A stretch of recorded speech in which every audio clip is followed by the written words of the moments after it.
Hi, John. My name is Sean Everett. I am the website analysis expert over at Zucker Marketing. Thank you so much for talking with Eric. He sent me over your website for analysis. Here is your analysis. I don't have to tell you, this is your website. It is a beautiful website. Uh, uh, it's once people get here, they are going to click on it to find out more about you. I am not here to tell you about the aesthetics of your website because that doesn't interest me. What interests me is you being able to use your website as a tool that brings you in money and brings you in customers, or maybe the other way around, customers and then the money, right?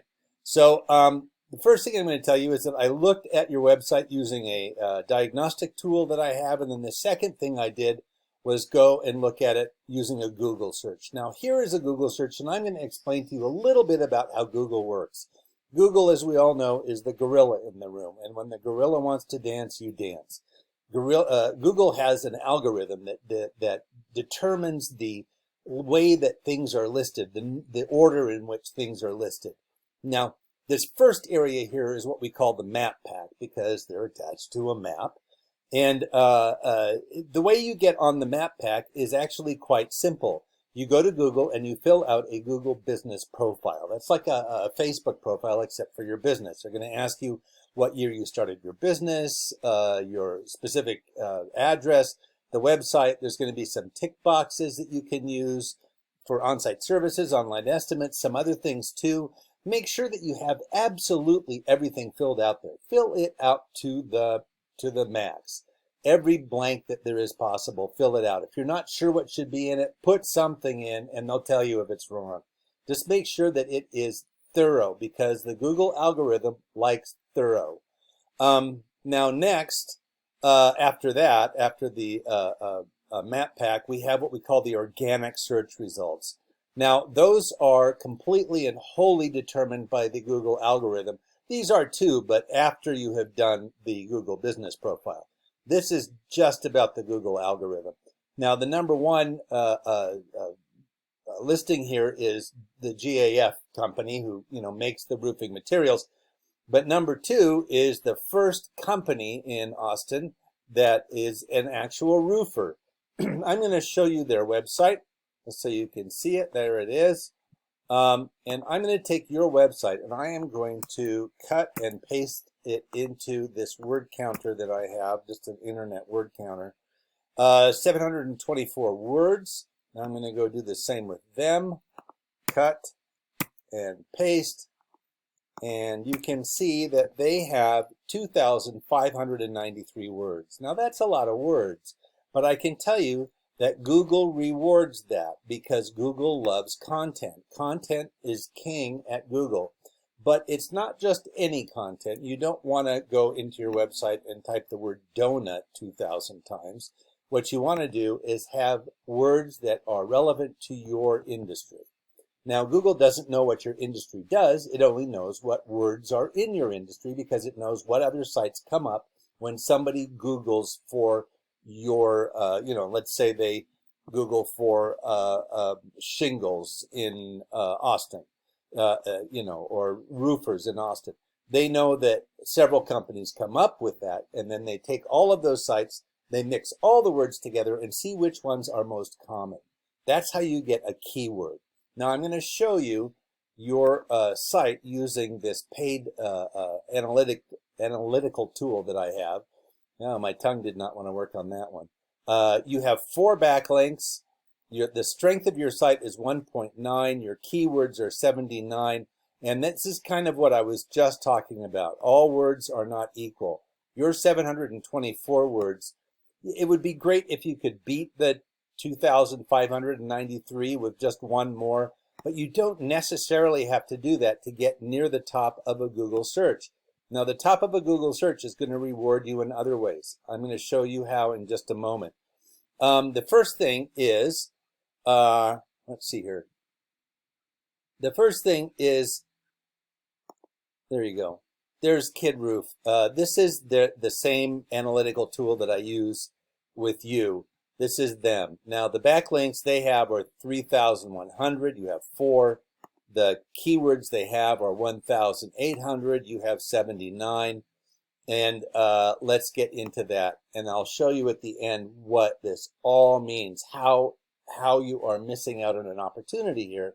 And it's just because you need to make a few tweaks to your website. I'm not talking about like redesigning it or anything. I'm talking about just adding words to it.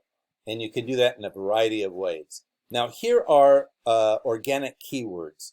Roof repair Austin, roofing company Austin, roofing companies Austin. You can see that it's a whole bunch of variations on a theme.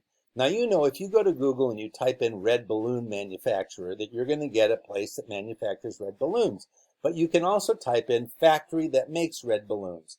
Now, those are not the same searches. They're close, but they're not the same, in the same way that company and companies is not the same.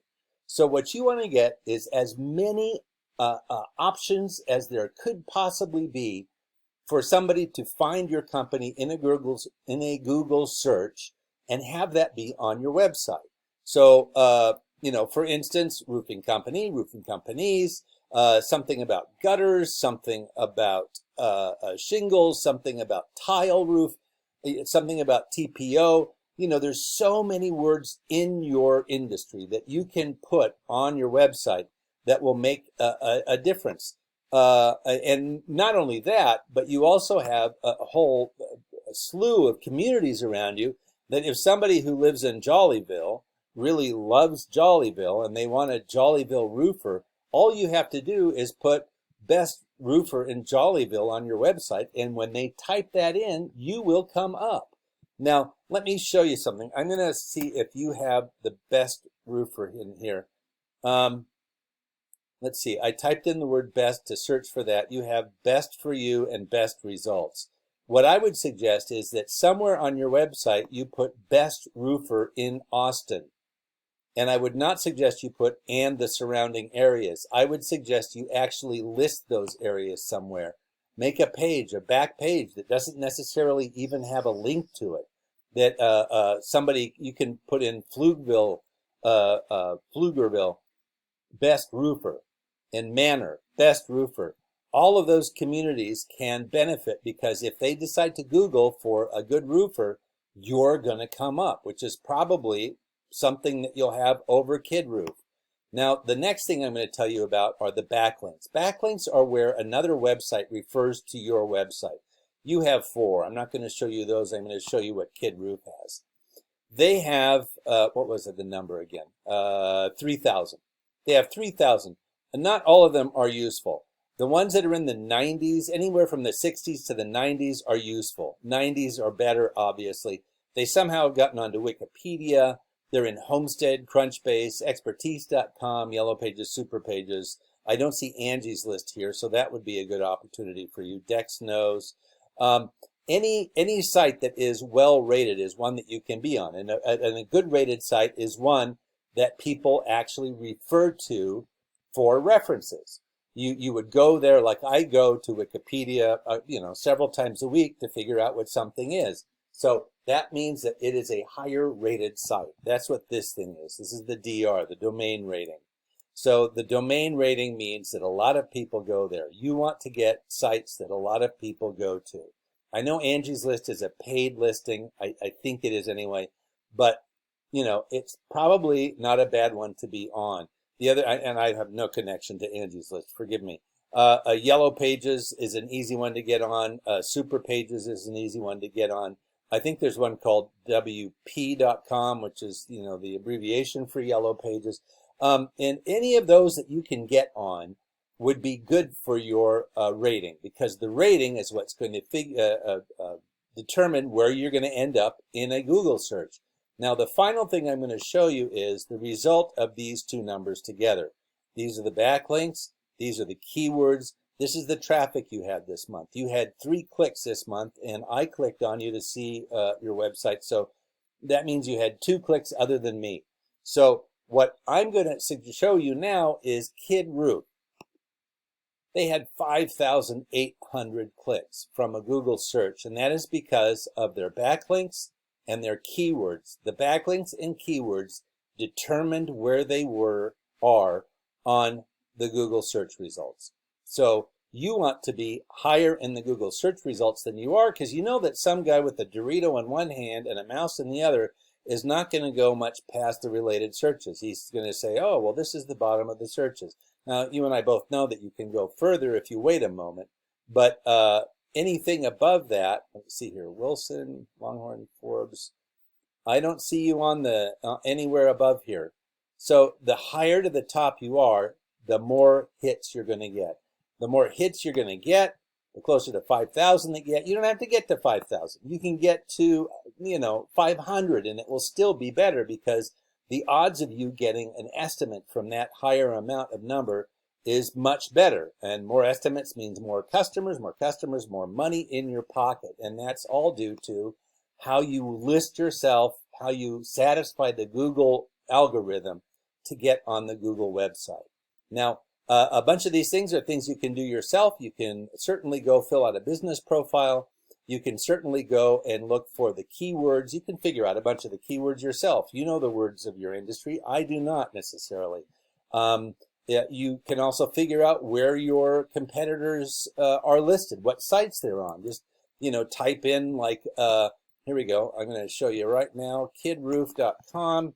Okay, I'm going to put it in parentheses. kidroof.com, and then it's going to show you first about them, but it's going to show you all the other places that they are. They're on LinkedIn, they're on Facebook, they're on Yelp, they're on ENF Solar, they're on PitchBook. So all of these different websites that they are on are sites that you could be on. Crunchbase, that's the one that we saw there. So those are ways that you can find out what these pieces of information that you need are, and you can get them onto your website. Now, for me, this is an easy task because this is what I do.